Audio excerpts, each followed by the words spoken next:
Our lecture this morning, we're going to begin looking at the basic conditions required for healing in the human body. Number one is pure air. You can go 3 months without eating, though you wouldn't be too well. You can go 3 days without drinking, but you can only go 3 minutes without oxygen. It is oxygen levels that are very high in pure air. Notice the law number 1 of the 8 laws of health isn't air, it's pure air, because pure air has a far higher oxygen content on it. But what I want to do before we have a look at how you can increase the oxygen content in your body, I want to have a look at what oxygen does. Let's make a list. Oxygen. What does it do? In the human body, it invigorates. This is the effect that it has. The effect of taking great amounts of oxygen in the body is that it invigorates, it vitalises. I would even go so far as to say oxygen electrifies. To understand why it does that, we need to take our minds back to our lecture on Monday where we looked at the aerobic cell. An aerobic cell is a cell that uses glucose and oxygen to give energy, compared to the anaerobic cell, which doesn't use oxygen. The aerobic cell will deliver 18 times more energy than the anaerobic cell. That explains why when body is well oxygenated, this is the effect. Oxygen also soothes the nerves. And everyone on planet Earth in 2012 go through times where they need nerve soothers, am I right? I remember when I had my first baby, and she is 35 now, an old lady said to me, if your baby won't stop crying and you're getting upset, lay the baby down, go outside and breathe very deeply. What was she telling me to do that for? Because she knew that oxygen would soothe the nerves. I better put an S there. We have many of them.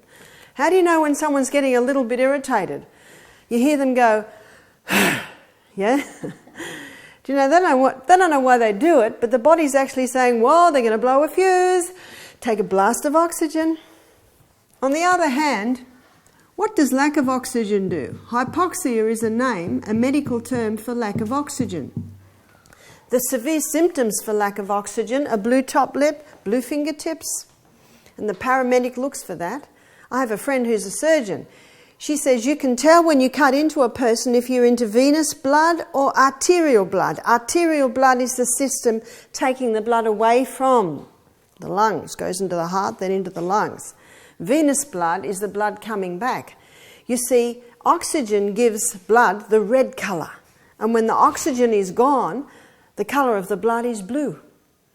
That's why some signs of severe oxygen deprivation is the blue fingertips and the blue top lip. But there are many people who are suffering from oxygen deprivation, but they're not quite to the blue lip stage. What are some of the symptoms? Fatigue. The person feels like they've climbed a mountain, they've only just got out of bed. Lethargy. They can't even get out of bed. Nausea. Stomach doesn't have enough oxygen. Headaches. Brain doesn't have enough oxygen. Not the only cause of nausea and not the only cause of headaches, but they are some of the symptoms of hypoxia. One of our daughters, we've got a few daughters that have adopted us as parents. One of our daughters, when Michael learnt to fly, she decided to learn to fly too. And I remember her telling me that when she was studying to be a pilot, she had to study hypoxia because sometimes up in the plane, this can happen. And one of the symptoms, she said, is euphoria. And one of the problems with euphoria is the person doesn't even realise these things. And that's why they must study it, because that feeling could be a symptom of hypoxia.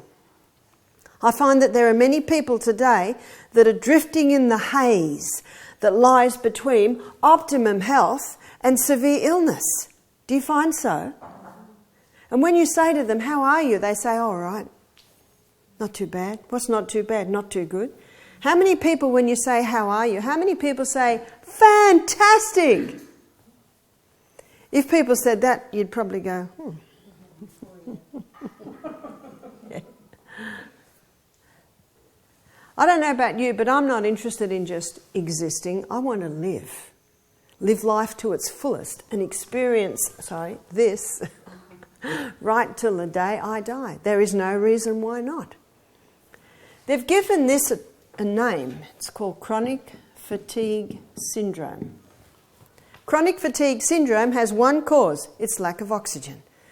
Now, you might have 20 people with chronic fatigue syndrome, and the threads that come in to cause it can be different in every case. It might be slow digestion, it might be poor digestion, it might be chemical sensitivity, it might be heavy metal poisoning. The causes are varied. You probably have a look at almost over 100 causes of lack of oxygen. But everyone with chronic fatigue syndrome, what are they wanting? They're wanting this. So let's have a look at the things that can inhibit oxygen uptake in the body.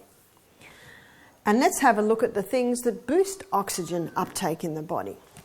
To look at that, we need to study air. Some air is high in negative ions. It's the negative charged. Negative ions are electrically charged oxygen molecules. How are negative ions made? As water droplets pass through the air, they cast off negative ions. Understanding that, you can understand why you find them when the thunderstorm hits. Because you've certainly got a lot of water droplets passing through the air at that stage. The thunderstorm. You've also will find negative ions by the waterfall.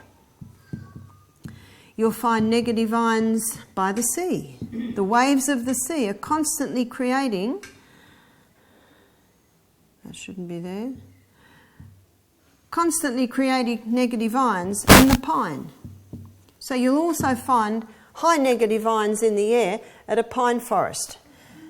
And the reason for that is all the needles on the pine tree, just a slight movement in the air and they move. And you know plants are constantly giving off a little bit of moisture, and that's why in the rainforest the clouds are born. We had an old friend, he was a German soldier, he's well into his 80s now. He would visit us and he'd look out into the hills and he said, look at the birth of the clouds. And you know how the mist comes out of the forest? So the moisture amongst the trees. But the pine give off the most negative ions because of that movement of the needles. So when we first came here, I looked out the window and I saw a lot of trees and I thought, we've got to cut a lot of those down so we can get some winter sun in. But where the sun sets in the summer is right behind the casuarina pines. And I said, good, we'll keep the casuarina pines to shade from the summer sun, but also so that the negative ions can be coming in these large windows on the western side of the house. On the other hand, you've got positive ions. Positive ions have more carbon dioxide in their molecule than oxygen. So they have the positive charge. The way to remember it is they're positively bad. They're not the good guys. Where do you find the positive ions? Before the thunderstorm hits. And what's the air like before the thunderstorm hits? Heavy. It's heavy with positive ions. And if a person has had a broken bone or has got arthritis, they'll say, oh, my arthritis is hurting. There must be a storm coming. I think we've heard that. That's because the positive ions have a depressing effect on the serotonin, which can have effect to increase inflammation. You ask the person what their joints are like once the thunderstorm hits, there's no pain then, because now the air is alive with negative ions. You'll also find positive ions in the city. What have we got in the city? We've got a lot of people, and the people are breathing out carbon dioxide, and some of the people are smoking. And cigarette smoke gives out another gas called carbon monoxide. And carbon monoxide is a very dangerous gas for humans because it competes with the red blood cell site for oxygen. What also you'll find in the city is a lot of cars. So it's the cars and the smoke that both give off the carbon monoxide. Let me show you what happens in the red blood cell. Here is the red blood cell. When it comes in contact with carbon monoxide, it forms a very tight union. And because it forms a very tight union, it prevents oxygen being picked up. When this red blood cell goes through the lungs and picks up oxygen, oxygen forms an unstable union. It's an unstable union so that it can be dropped again very quickly. It's like picking up some shopping bags and just dropping them again very quickly. But carbon monoxide, it grabs to the back like a backpack that's all wound around you. You can't let it go quickly. That's why if you go to a hospital, to a ward where they're amputating limbs, toes, feet, most of the people are smokers. Because when a person smokes cigarettes, they're taking in the carbon monoxide, which means some of their blood cells can't pick up the oxygen. And by the time the red blood cells get down to the toes, the oxygen they did have's all run out. And so that's when the toes start to die. You see, the most vital element needed for life is oxygen. Any part of the body that's not getting its oxygen will start to die. And last night we learnt about cayenne pepper. Cayenne pepper moves blood. If someone's toes are stopping to get the blood and the oxygen, what you do is you wrap them in cayenne pepper, bring the blood down. Of course, you've got to stop the smoking. Where else will you find positive ions? You'll find positive ions in a lot of heaters. And the heaters that are the worst are the ones that have the naked flame and take the oxygen out of the air. This is a good illustration, but how we love that fire on cold mornings. But what we do is once it's going well, we close the vent, which means then it's not taking the oxygen out of the room. You'll notice we've got quite a few plants in our room. They purify the air. You notice we've got big windows, have them open a little bit. So if you have one of these fires, just be mindful of it. Keep some of the windows open. You can also put a bowl of water on top when it's going all the time. You will find after a few days there's no water left there. It just keeps the air from being flooded with the positive ions. The best heaters are those column heaters where they don't have the naked flame. Tonight you'll see the series Is Your House Killing You? And in one of the series it was gas heater, the flame that was robbing the air of oxygen and making everyone sick and tired. So heaters, be mindful of the heaters. You know, gas heaters are banned or they're illegal, I should say, in bedrooms now. Not only because the flame can go out and the person could be gassed, but because the air is being robbed of the negative ions. Where else you'll find positive ions is mould. Mould gives off carbon monoxide. We spend a third of our life in bed. And I mentioned earlier, so be careful of the pillows you have. Be careful of your quilts, your mattresses. In bedrooms, I like either tile or wood because you can get the mop in right under the bed. Many people don't diligently vacuum under their bed and the dust builds up. And you know what fungus loves? It loves dark, it loves a bit of moisture, and it loves waste because it's its food. And as Dr. Dingle shows in his series, if you can keep the house clean, dry, with the air and the sun going in, basically there's just no place for this to live. A lady told me this story. She said that her little girl was at a school camp, so she went and stayed the weekend with her and stayed in one of the cabins. When she laid down to sleep in one of the bunk beds, she was on the lower bunk, she got a migraine.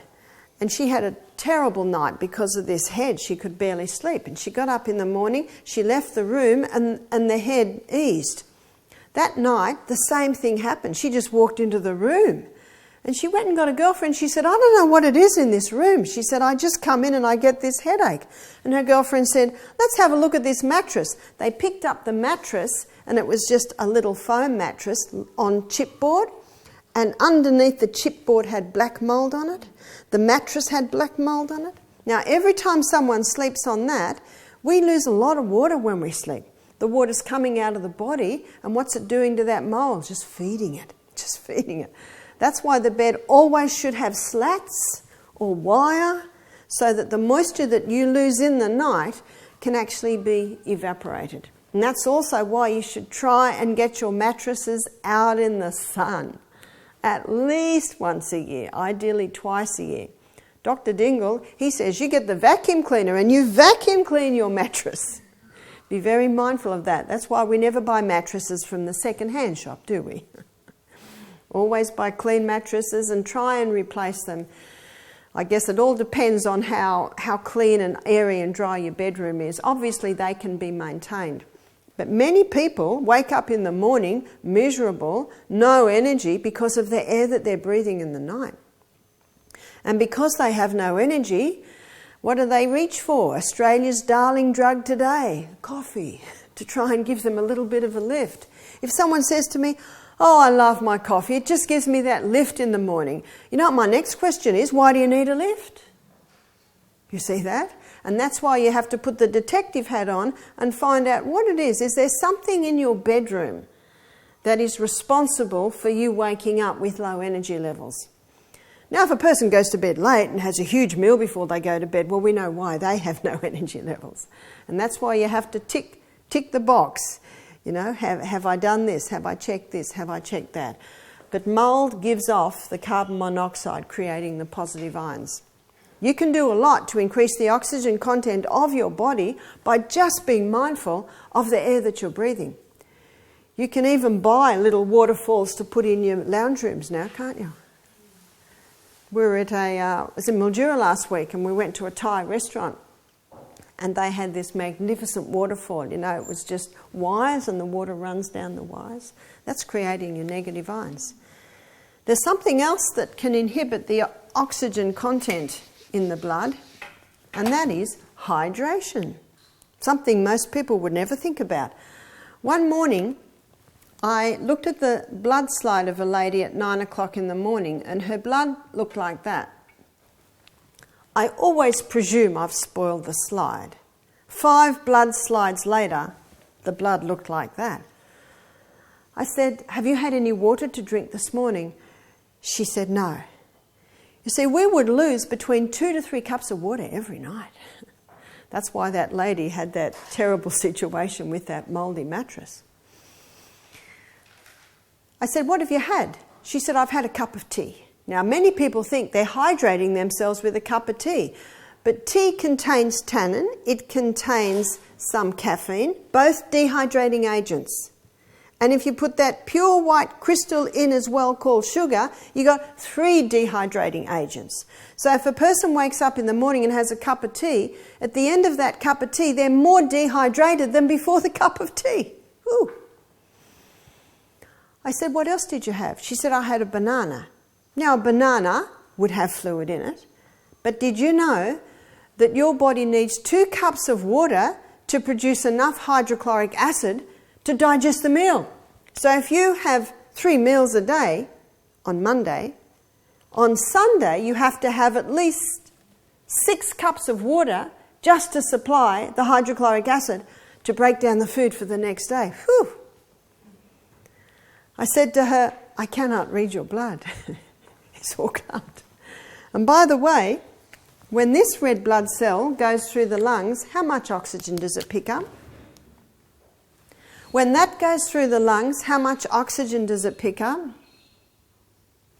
Can you see the surface area that's been lost?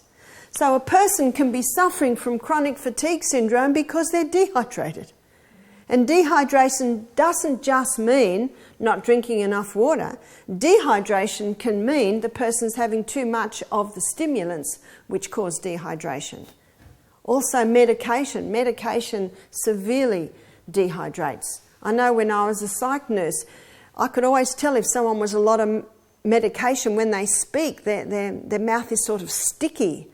And I know they're medicated because it's really dehydrating them. You can also inhibit the oxygen uptake in your body by the way that you'll breathe. I never have to ask a singer how they breathe. If you were to learn to sing, your first lesson, your teacher would teach you how to breathe with your abdominal muscles, because your abdominal muscles are designed to aid in the breathing process. Have you ever seen a little baby breathe? The whole abdomen goes in and out with every breath. Well, many adults have lost the art on abdominal breathing. And one of the reasons is often the way they sit. Now, we spent a lot of time sitting on lounges before we bought this lounge because of the lumbar support, because it enables you to sit upright. Now, my husband is a very good illustration of the worst way to sit. I'm always saying, "Husband, sit up." It's impossible to use your abdominal muscles in the breathing process if you're at all slouched. That's why Pilates is so important. Pilates exercises strengthens the core, which pulls the spine into alignment, which allows you to breathe with your abdominal muscles. So that's another plus for doing your Pilates. Another thing that can inhibit abdominal breathing is tight clothes. See, your skirt, your pants, you should be able to put your fist in to allow the abdominal muscles to go in and out with every breath. I'm quite liking the more hipster fashion. I know in the 70s we wore these tight little skirts and pants with tight little belts. Shocking for abdominal breathing. I was very glad to be able to homeschool because with my children, at the age of 6, my children would do half an hour a day. By the time they were 8, they were just about getting up to an hour a day. By the time they were in high school, maybe 3 hours a day. You see, growing children should be equal physical and equal mental. And if you're going to veer to one, where do you veer? Physical. The physical. Many children are sent to school at a very young age over desks, and so the habit of slouching actually is encouraged. So you can do a lot to increase the oxygen content of your body by just being mindful of the way that you breathe. Very important to breathe through your own personal air conditioner called nose. Nose purifies the air, nose humidifies the air, and nose cleans the air. Mouth does not do all that. One lady said to me, but I can't breathe through my nose. What's my next question? Why not? Because it's all blocked up. Why? Well, it just always is. Well, it should not be. So the detective hat has to go on. Are you taking one of the 3 common allergens? Refined sugar, dairy products, and gluten. I've seen many people throw their sleep apnea machines away by stopping the 3 common allergens.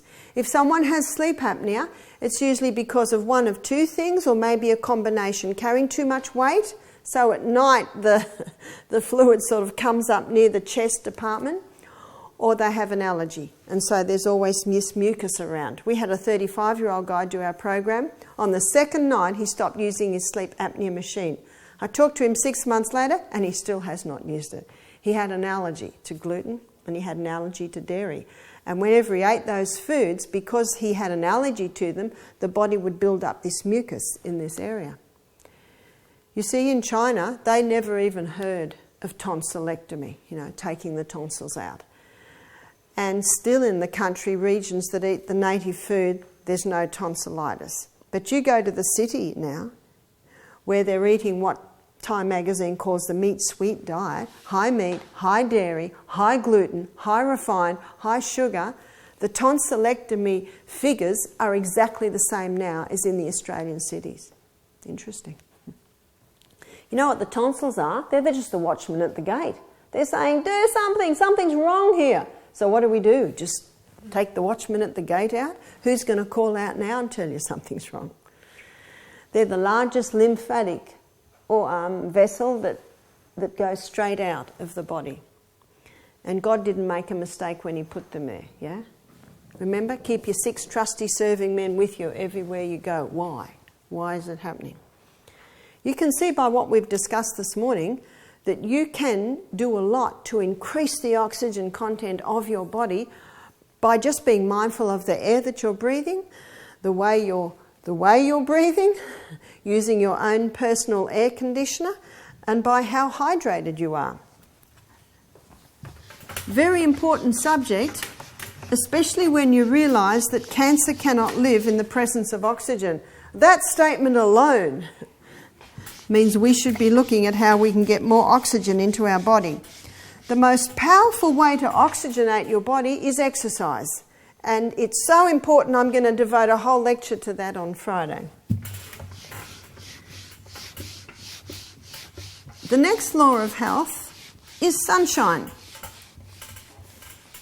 The sunshine is not the enemy in the sky. He's only been hailed as the enemy in the sky for about the last 50 years, is that right? But we're going to miss sunshine for a minute, and after the break we're going to come back. I'd like to flip over to temperance now. What does temperance mean? It's not a word we hear much anymore, is it? In the dictionary, the dictionary definition of temperance is not taking anything into the body that will harm it. So there are some things that should never enter. The second part of the explanation for temperance is taking in moderation the good things.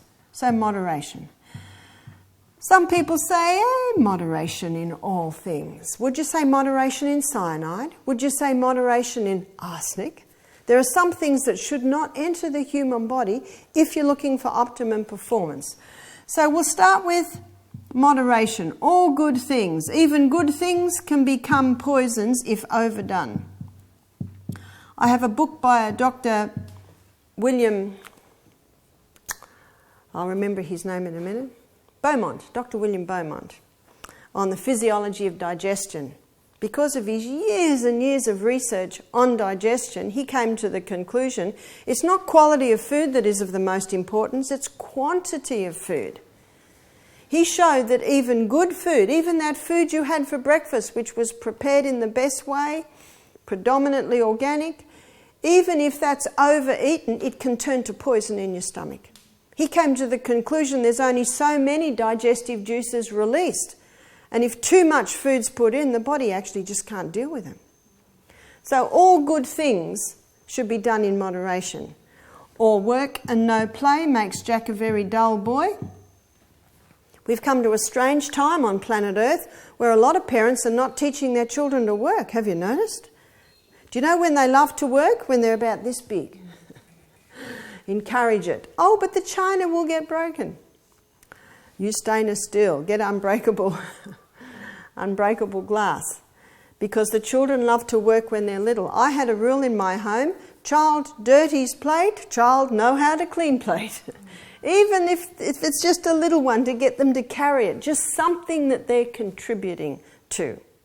My daughter Julia, she was working in a restaurant a few years ago and she had two 18-year-old girls there. And she said, could you girls clean the toilets this morning? And they just stood there. She said, what's the matter? She said, we've never cleaned a toilet in our life. Have they ever used a toilet? I'm sure so. So I say to parents, encourage your children to work. Teach them to work. You know, there's a saying in the Bible that says, if a man shall not work, neither shall he eat. My children knew that saying.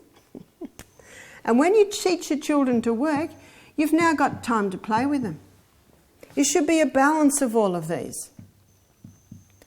My daughter in America, she said, did my kids work hard this morning? I said, what did they do? I think the twins were 4. I think the next one was about 7. And I think the next one was about 10. I said, what did they do? She said, they weeded and mulched my whole garden. I said, what did you do this afternoon? She said, we went skating. Now, if Emma had done the whole garden, there would have been no skating in the afternoon. That's why I say to parents, when you deprive your children the joy of work, you deprive them the joy of accomplishment. Because isn't that what you experience when you work? And you talk to traders today, tradesmen. Do they apprentice young people? They say no. You say, why don't you? They don't come to work. They don't work. You say, can you get the hammer? I don't have to get the hammer. So a lot of tradesmen aren't even hiring young people. Whose fault is that? I have to say it's the parents' fault. So teach your children to work and then you'll have time to play with them. Balance. All good things should be done in moderation. But there are some things that should never enter the human body if you're looking for optimum performance. And I'm referring to the pure crystallized acid that's been extracted from the sugarcane plant. I consider sugar to be one of the most lethal substances ever to be introduced to mankind. It is as closely related to the sugarcane as heroin is to the poppy plant. And yet actually it's more lethal. It's just a matter of degrees. About 80 years ago, heroin was considered safer than sugar. Whoa. Heroin will kill you quicker, but sugar is just as much a killer. There is more death, torture, suffering surrounding the traffic of sugarcane than the traffic of anything else. Even the traffic of cocaine doesn't come near this one's history. And I'm referring to the slave trade. It is estimated 19 million Africans perished on the sugarcane fields.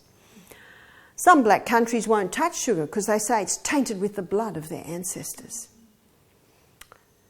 But the slave trade has mostly been abolished. What effect does sugar have on human beings? Let me show you. When sugar goes into the body, blood sugar levels rise dramatically.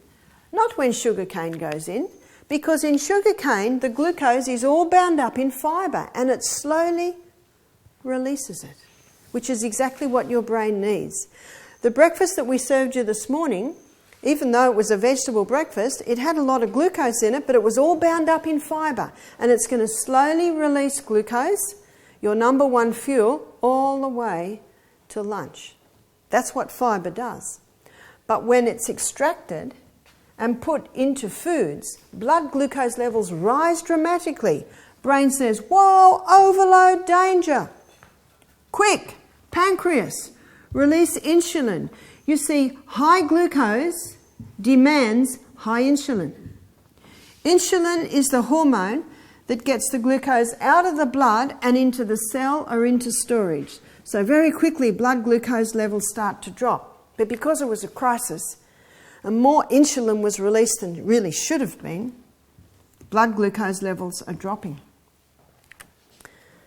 Down there, the brain goes, whoa, we're running out of fuel. Quick, stop the insulin and release the glucagon. Glucagon's the hormone that gets the blood glucose levels up again. But what does the person do down there? Jelly beans, cup of coffee with 3 teaspoons of sugar. I need a lift. Mars bar, Coke. Will that give a lift? Oh, yes. Whoosh, up again. Oh, no! Brain says, pancreas, stop the glucagon. Release the insulin. Oh, no, we're too... Stop the... Have you ever worked under such conditions? You wear out. And that's exactly what pancreases are doing. But before pancreases wear out, something else is happening. Here's the cell membrane, and here's the insulin receptor site. And when that's happening, it's quick, insulin, get that glucose in, more insulin. Eventually, the insulin receptor site says, I'm done. I'm sick of the sight of you. So you get insulin resistance. You've heard of insulin resistance? The receptor site just gets to the point where I don't want to even look at it anymore. And it's not long after that that the pancreas goes on strike. I'm worn out. I've just got nothing left. And what's that called? That's called diabetes mellitus. Diabetes mellitus was first documented in England just before the Black Plague. And you see, diabetes mellitus means sugar in the urine. And a doctor found sugar in the urine of some of his wealthier clients. Wasn't in the country because they couldn't afford the sugar. And what's interesting is the Black Plague got out of control in the cities where the people were eating the sugar. But out in the countries, it didn't have as much an effect because the people weren't eating the sugar.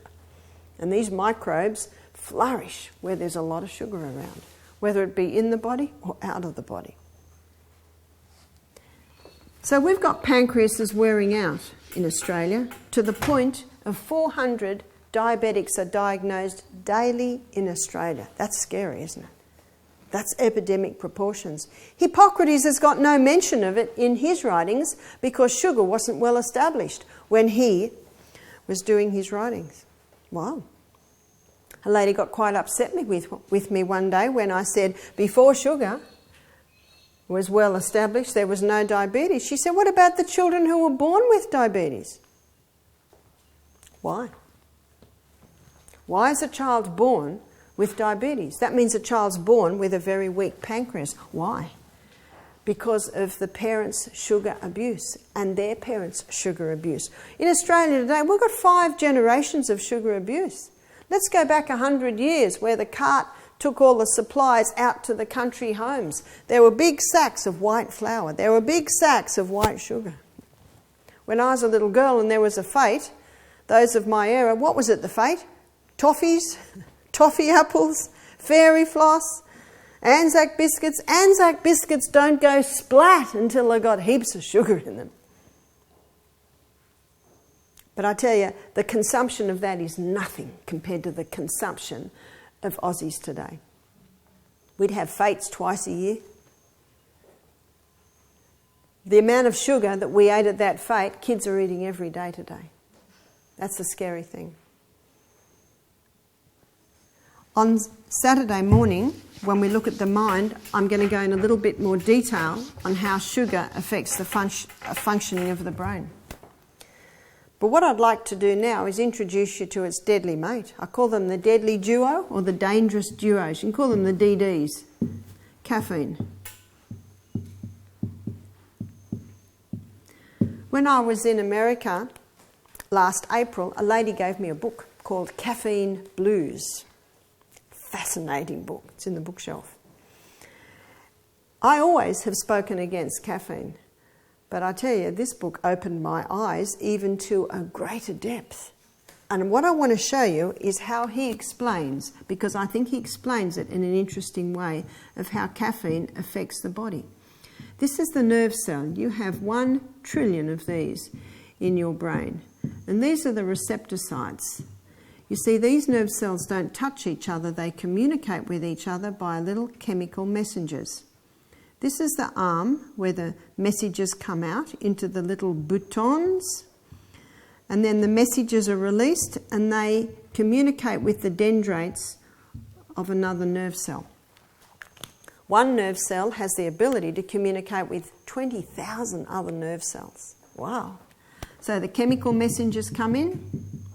They're encapsulated, they're sent down the axon, the arm, into the little boutons, and then they're released out to the next nerve cell. What caffeine does is it interferes with these little chemical messengers. When someone has a cup of coffee, what happens in their body is equal to if they're walking along a mountain track and suddenly they met a tiger on the path. Now just picture what's happening in their body when they meet a tiger on the path. Woof! What happens then? You get a fight and flight response, an adrenaline response. Immediately, the neurotransmitter called adenosine drops. And the reason adenosine drops is because it's the fuse box. Adenosine's there to help keep precision balance in the brain. The fuse box prevents the nerve cells overfiring. Well, there's a tiger on the path. The fuse box has to go. We've got to pull all stops out. Meanwhile, the body starts developing extra little receptor sites to bring up every bit of adenosine in an adaptation process. Because as you'll see in a bit later, after half an hour, the body says, there mustn't be a tiger on the path because they're not running, they're not fighting, but everything in the body gets set up for this tiger on the path. Another neurotransmitter that's affected is acetylcholine. Acetylcholine rises, and it has to do with front brain function. This is where your reasoning powers are, your judgment, your intellect, and that increases because you've met a tiger on the path. Whoomp! You've got to make some quick decisions. Are you going to run? Are you going to fight this tiger? Are you going to climb a tree? Can you see why that neurotransmitter rises? The other neurotransmitter that's affected is dopamine. And dopamine makes you feel good. Dopamine levels rise when caffeine goes in. So you've met a tiger on the path. Why are you starting to feel good? Because adrenaline's pumping. You're going to have to fight for your life. Something else is happening. All the muscles stand up. It's like the trumpet goes, soldiers, ready to fight. These muscles are ready to run for their life. Run like you've never run before. Climb like you've never climbed before. And I think we've all heard stories of people in a crisis doing superhuman efforts. This is what happens when you drink a cup of coffee. Digestion stops. Because we've got to forget about that right now. We've got to run. Blood pressure rises. Blood pressure rises because very soon that pump's going to have to supply extra blood to those muscles that are running for their life. But there's no tiger on the path. There's no tiger on the path. The person's not running. They're not climbing the tree. They're not fighting for their life. So the body goes, whoa, we've got to bring some balance back in here. That's when the receptocytes develop. Body says, whoa, too much acetylcholine. Body, stop making so much acetylcholine. Acetylcholine levels start to drop. What about dopamine? Well, day after day after day this happens, dopamine levels start to drop. The person doesn't feel good anymore. Wow. How would you feel if you met a tiger on the path every day? How would you feel if you met 3 tigers on the path a day? How would you feel if you met 5 tigers on the path? 7 cups of coffee a day causes mental illness, well documented. 3 cups of coffee a day, it'll just take you a little bit longer to get there. But you can see why most people love their coffee. Their brain function increases and they feel good. If someone says, I love my coffee, I said, no wonder you've met a tiger on the path. If you met a tiger on the path, you don't go, oh, there's a tiger. Whew. And that reaction is what happens when you have that cup of coffee. It's interesting, the guy that wrote the book, he said it was very difficult to get the research because the researchers are drinking coffee and they don't want to look at that. When I was in Los Angeles airport in March, no, it was actually December, just gone. I had to catch an early morning flight. Starbucks cafe wasn't open yet. There was already 10 people lined up. I think it opened at 6:30. And when they come away, they don't have a little cup of coffee. They have a cup of coffee this big. But I have to tell you about my son-in-law. Because a lot of people say, what about Italy? They drink their coffee all day long. They don't have mental illness. My son went to Italy, to Venice, to look at all the architecture. He just had a backpack and a bike. And he went to one restaurant. He's never had coffee in his life. He's been a vegetarian all his life. Never smoked, never drank, never had drugs. And they're pushing the coffee. Oh, you must have the coffee. All right, had a cup of coffee, couldn't sleep for 3 days. Imagine this guy, you know. Meet a tiger on the path, you know. It takes 3 days for the nervous system to adjust. He thought, oh, now I know why I don't touch that stuff. Last day he was there. It was morning. He was having a beautiful restaurant in a little Italian cafe. 5 waiters came up. You haven't got coffee. He said, all right, I'll have a coffee. They gave him a tiny little one called a shot. He had it. There was no bitterness in it. He said it was rich, creamy. He got no reaction. He went home and he talked to his mate who's a skipper who grew up in New York. He said, I'll tell you what happened. He said, I grew up in New York. I worked in an Italian restaurant. 2 years they trained me to make coffee. And I thought I had it right. And I went out one morning, took it to the boss. They smelt it, threw it on the footpath. He still hadn't mastered it. There's a certain way to make it where you don't get caffeine. And this is what the Italians do. They pack it just right. It has to be ground just right. And the boiling water has to pass through that coffee in 4 to 6 seconds. And no caffeine will be drawn into the coffee. There's your little shots. So I'm down in Mildura with my daughter who works in an Italian restaurant. I said, have you got anyone that works for you that can do it? She said, out of my staff of about 15, there are 2 that can do it. It's an art. So that explains why the Italians drink it all day and they don't have mental illness, because there's this special way where you don't get the caffeine and you don't get the bitterness. But careful, it might take 2 years to master it. Isn't that interesting? Because how many people quote that? Well, I tell you what those guys are drinking is not instant Nescafe coffee. How much mental illness are we seeing in Australia today? Phew. 45% of Australians at some time in their life, the figures show, are suffering from mental illness. Phew. That's big. There's something wrong. Is it because of Australia's new darling? You know, the shop, Death by Chocolate, they're right. They're actually right. Nothing wrong with one little square of 85% Lindt dark chocolate occasionally, but not many people can do that.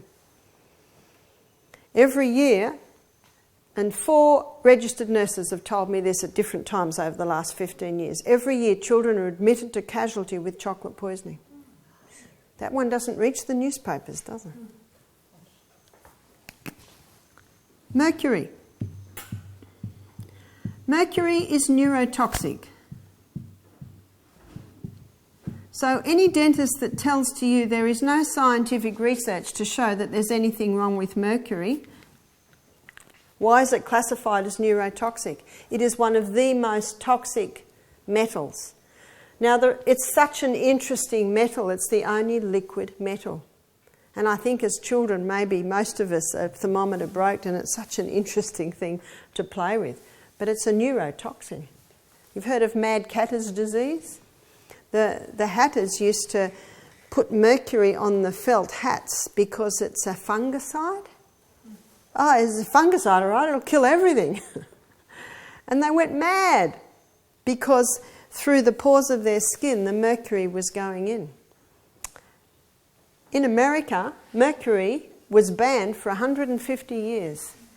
The American Association of Dental Surgeons had the same guidelines as the European dentists, which was no mercury. And some of the dentists were getting irritated because they liked this mercury. You see, they put mercury with silver and tin and copper, I think it is.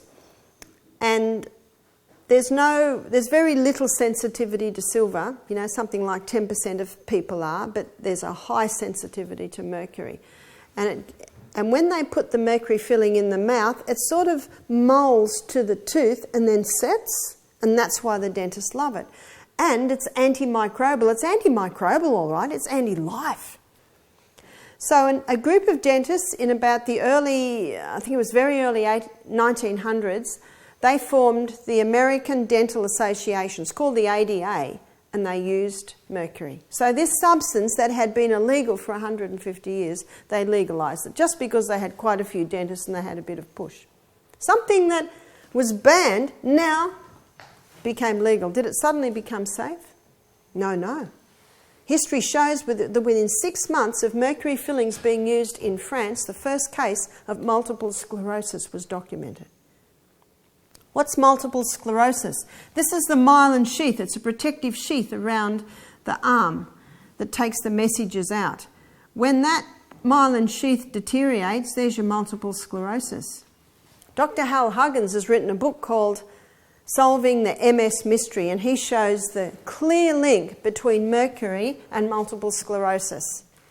He was interviewed a few years ago on the link, and he said, if I see 1,000 cases that clearly link multiple sclerosis and mercury, I'll write a book. Well, he's written the book, and it's a big, thick book showing the link between multiple sclerosis and mercury. It's too dangerous. It shouldn't even go near the body. There is no safe dose of mercury in the body. No safe dose. In other words, we're going to get right away from this stuff. I don't know about you, but I want every nerve cell I've got. I want every brain cell I've got. When that brain cell dies, it's gone. It doesn't remake itself. But on Saturday morning, I'll show you that there is a part of the brain where they're showing that neuronal stem cells can be made. But once that cell goes, it's gone. And mercury's a killer. When mercury from the mercury fillings in the mouth goes into the mouth, it unites with the bacteria in the mouth and it converts to methyl mercury. That's methylated mercury. It is now mercury in an organic state. Now that's its most dangerous because now it can be absorbed into the body. Remember, you've got a hollow tube here. And when it's broken down to methylated mercury, it now gets into the body, goes through the blood-brain barrier, goes through the placenta barrier, and it starts to kill. I was reading recently that on YouTube, these researchers have put up a little site, and you can look at a little video clip of mercury chomping into brain cells, like little Pac-Men. Ooh. So what's the most common way mercury gets into the body? It gets into the body through mercury amalgam fillings. If you've got them in your mouth, please start to have a look at how you can get them out, because mercury accumulates in the tissues. So the longer they're in there, the more the mercury is accumulating in the tissues. It's bioaccumulative, meaning it stores up, and it's a killer. So it's in the mercury fillings and in the fish. The safest fish are the smallest fish. The most dangerous fish are the big fish. So there's your tuna, there's your shark.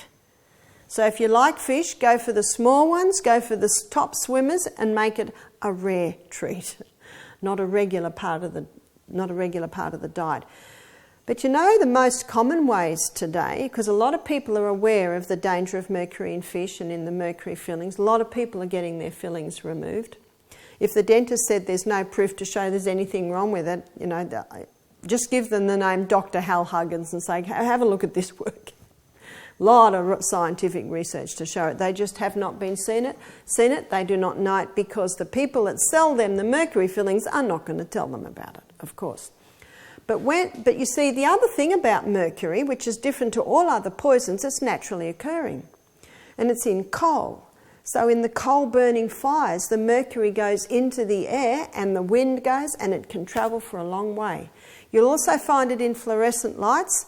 So in incinerators where people are burning batteries, fluorescent lights, and some paints have mercury in it, that's when it gets into the atmosphere.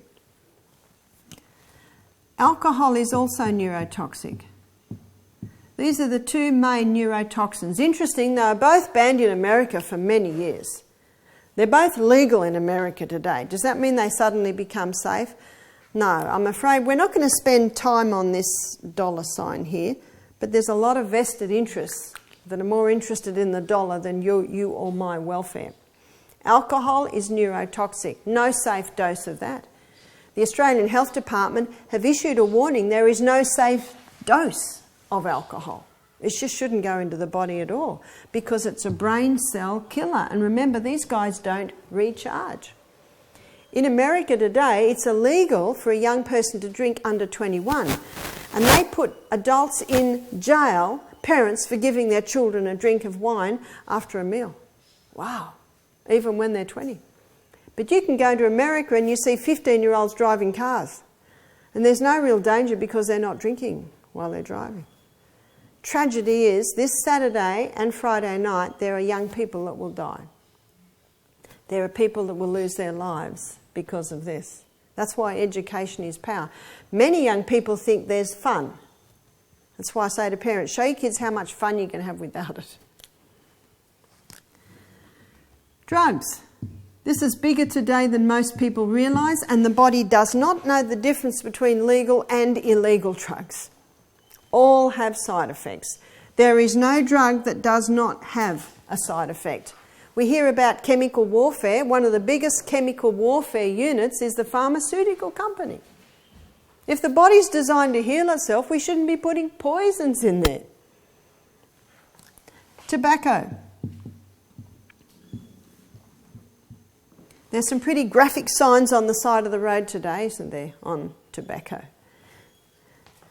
One of the signs says, tobacco affects almost every organ of the body. No. Every organ, because it affects the blood. It thins the arterial wall, it narrows the arteries, it causes the blood to go thick, so it affects every organ of the body. It also has a terrible effect on the respiratory. Every person that comes here, as you would know, I say, are your parents still alive? If the answer is no, what did your parents die from and at what age? And everyone that died from lung cancer, what's my next question? Are they a smoker? And in every single case, yes. It's a poison. Lungs aren't chimneys. Monosodium glutamate. Monosodium glutamate causes the nerve cells on the tongue to overfire, and when the nerve cells on the tongue overfire, the food tastes fantastic. But you know what that means? If you put MSG in a lump of mud, it'd taste fantastic. That's a little scary, isn't it? We're going to show you how to make beautiful food without ever having to resort to the stimulants. If someone has to resort to MSG, they've done something wrong with their cooking. Okay? And as I mentioned the other day, when you have organic food, food just picked, the nutrient content is very high and the flavour is very high. High flavour, high minerals. If MSG causes the nerve cells on the tongue to overfire, that means it causes nerve cells everywhere to overfire. And that absolutely happens in the brain. So MSG, in a roundabout way, can cause death of the nerve cell. Chemicals.